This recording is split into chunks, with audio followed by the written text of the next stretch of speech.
Hello అండి, welcome to my channel. ఈరోజు మనం బీరకాయ పచ్చెనగపప్పు కర్రీ అయితే చేసుకున్నాం. ఇది లైట్ మసాలా కర్రీ.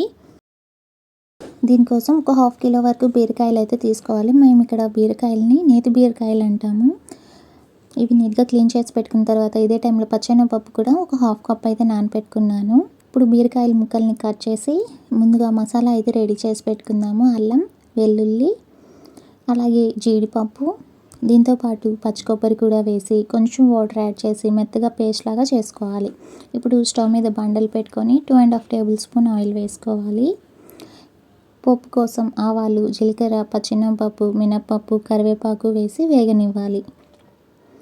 ఇవి ఇలా వేగిన తర్వాత ఒక కట్ చేసి పెట్టుకున్న ఆనియన్ వేసుకుందాము. 2 నిమిషాలు ఇలా వేగిన తర్వాత ఇందులోనే 2 కట్ చేసి పెట్టుకున్న టమాటాలు వేసుకుందాము. ఇవి కూడా కొంచెం మగ్గగానే మనం ఇందులో కట్ చేసి పెట్టుకున్న బీరకాయ ముక్కలు కూడా వేసేసుకుందాము. ఇలా వేసుకున్నామంటే ఇవి టమాటాలతో పాటు నీట్గా మగ్గిపోతాయి. ఇప్పుడు ఇందులో ఉప్పు వేసుకున్నామంటే బీరకాయకి ఉప్పు తగ్గకుండా నీట్గా పట్టేస్తుంది. ఒకసారి ఇదంతా బాగా కలిసేలాగా కలుపుకొని మూత పెట్టేసుకుందాం. కొంచెం టైం అయిన తర్వాత మూత ఓపెన్ చేసి చూద్దాము.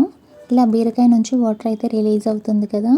ఇప్పుడు మనం ఇందులో కొంచెం పసుపు, కారం కూడా వేసేసి అవి కొంచెం కలుపుకోవాలి. ఇలా కలుపుకున్న తర్వాత మళ్ళీ మనం మూత పెట్టేసుకుందాము. ఇదంతా సిమ్ టు మీడియం ఫ్లేమ్లో చేసుకుంటున్నాం కాబట్టి టైం పడుతుంది. ఇప్పుడు మూత ఓపెన్ చేసి మనం హాఫ్ బాయిల్ చేసి పెట్టుకున్న పచ్చెనగపప్పును అయితే వేసుకుందాము. ఇలా మొత్తం వేసేసుకుంటున్నాను. నేను ఇందులో వాటర్ అయితే కొంచెమే వేసుకున్నాను. ఇలా మొత్తం కలుపుకొని మూత పెట్టేసుకుందాం.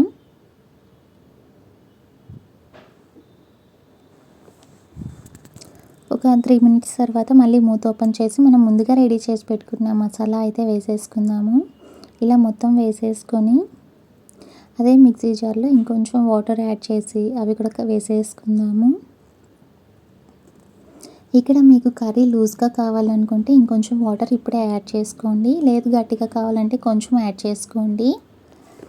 ఇదంతా బాగా మిక్స్ చేసి ఒక 5 మినిట్స్ పాటు మగ్గించుకోవాలి. అంటే పచ్చివాసన పోయే వరకు మగ్గించుకోవాలండి. ఇది బాగా ఉడికిన తర్వాత మనం నీట్గా ఒకసారి కలుపుకొని టేస్ట్ ఒకసారి చూసుకోవాలి.